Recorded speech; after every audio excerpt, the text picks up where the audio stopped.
یہ اسلام کا وہ دور ہے کہ جب حضور مسجد نبوی سے باہر نکلتے ہیں تو آگے حضرت عمر و ابو بکر رضی اللہ تعالی عنہما کھڑے ہیں. چہرے کے اوپر عجیب اداسی ہے. کہا عمر ابو بکر اس وقت کیوں کھڑے ہو؟ عرض کی حضور بھوک نے گھر میں ٹکنے نہیں دیا. ہم نے چاہا حضور کا چہرہ دیکھ لیں تو کچھ پیاس بجھ جائے، کچھ بھوک مٹ جائے. حضور نے فرمایا میرا حال بھی یہی ہے. جس چیز نے تجھے گھروں سے نکالا ہے وہی چیز مجھے گھر سے نکال لائی ہے. تو حضور نے جب دیکھا کہ کھانا ہے تو حضور نے ایک روٹی لی اور چند بوٹیاں اٹھائیں اور ایک خادم کو بلا کر کے کہا جاؤ ہمارے گھر دے آؤ، میری بیٹی فاطمہ کتنے دنوں سے بھوکی. ہمیں تو وہ کہانی بھی اسلام کی غربت کی یاد آتی ہے کہ جب احد کے اندر 70 شہیدوں کے لاشیں پڑے ہوئے ہیں تو حضرت صفیہ حضور کی پھپھی اپنے بھائی حمزہ کے لیے 2 چادریں لے کر کے کفن کی آتی ہے.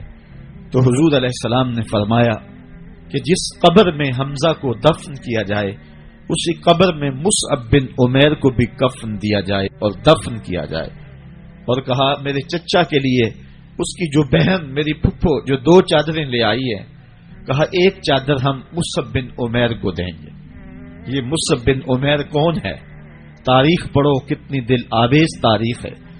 مکے میں ایک امیر ترین خاتون ہے جس کے بیٹے کا نام مصعب ہے، اور وہ اپنے بیٹے کو اتنا خوبصورت لباس پہناتی ہے اور اتنے خوبصورت خوشبو اور عطر اس کو لگاتی ہے کہ مصعب بن عمیر جن گلیوں سے گزرتے تھے دیر تک وہ گلیاں مہکتی رہتی تھی.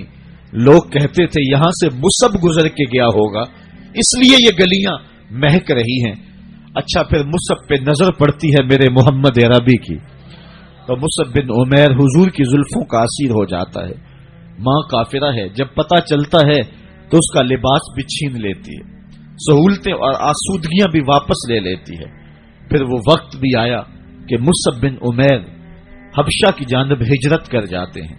مکے کے حالات کچھ تھوڑے سے خوشگوار نظر آئے تو وہ حبشہ سے واپس مکے جب پلٹے تو ان کے بدن پہ جو چادر تھی وہ جگہ جگہ سے پھٹی ہوئی تھی. میرے آقا کریم علیہ السلام نے دیکھا تو حضور کی آنکھوں میں آنسو ٹپکنے لگے. کہا یہ وہی مصعب ہے جو اتنا خوش پوش نوجوان تھا کہ میں نے پورے مکے میں اس سے خوبصورت لباس پہننے والا کوئی دوسرا شخص نہیں دیکھا، اور آج میرے مصعب کو پہننے کے لیے جو چادر میسر ہے وہ بھی جگہ جگہ سے پھٹی ہوئی ہے. یہ اسلام کی غربت کی کہانی ہے. اور آج احد میں یہی مصعب بن عمیر شہید ہو جاتے ہیں اور ان کے لیے کفن بھی دستیاب نہیں ہے. حضور نے کہا جو میرے چچا کے لیے 2 چادریں لائی ہیں ان میں سے ایک کا کفن مصعب کو دے دو نا، اور دوسری چادر سے کفن میرے چچا کو دے دیا جائے. اچھا حضرت مصعب کے لیے بڑی چادر رکھ دی گئی اور حضرت امیر حمزہ کے لیے جو چادر تھی وہ چھوٹی تھی. اگر سر ڈھانپتے تھے تو پاؤں ننگے ہو جاتے، اگر پاؤں ڈھانپتے تھے تو سر ننگا ہو جاتا. حضور نے فرمایا میرے چچا کا سر ڈھانپ دو اور پاؤں کے اوپر اسخر نامی گھاس ڈال دو. میں یہ اسلام کی غربت کی کہانی تمہیں سنا رہا ہوں. جب میرے رسول کے چچا کے لیے پورے کفن کا ٹکڑا بھی دستیاب نہیں تھا، اسلام اس وقت بھی عزت پا گیا تھا. اسلام اس وقت بھی ذلیل نہیں تھا، اسلام اس وقت بھی سربلند تھا، اور اسلام اس وقت بھی عزتوں کی مسند پہ تھا. یہ اسلام کا وہ دور ہے کہ جب حضور مسجد نبوی سے باہر نکلتے ہیں تو آگے حضرت عمر و ابو بکر رضی اللہ تعالی عنہما کھڑے ہیں. چہرے کے اوپر عجیب اداسی ہے. کہا عمر ابو بکر اس وقت کیوں کھڑے ہو؟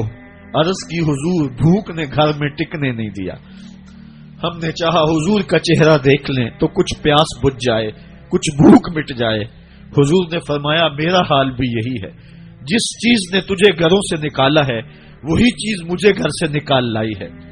چلتے ہوئے حضرت ابو ایوب انصاری کے گھر کے قریب سے گزرے.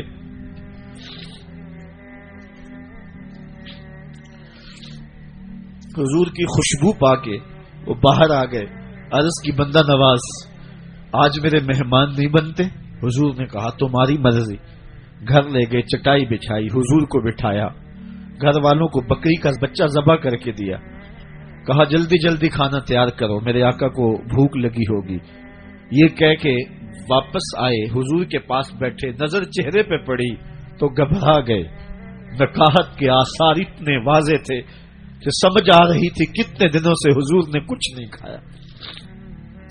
اٹھ کے باغ میں چلے گئے، کھجوروں کا خوشہ توڑا، حضور کے سامنے رکھا. کہا بندہ نواز، جب تک کھانا تیار نہیں ہوتا یہ کھجوریں تناول فرمائیں. تھوڑی دیر کے بعد کھانا دسترخوان پہ لگ گیا. حضور سے عرض کی گئی حضور آئے کھانا تناول کر لیں. حضور نے دسترخوان پر تشریف فرما ہو کر کے حضور نے کپڑا اٹھایا تو حضور نے جب دیکھا کہ کھانا ہے تو حضور نے ایک روٹی لی اور چند بوٹیاں اٹھائیں اور ایک خادم کو بلا کر کے کہا جاؤ ہمارے گھر دے آؤ، میری بیٹی فاطمہ کتنے دنوں سے بھوکی.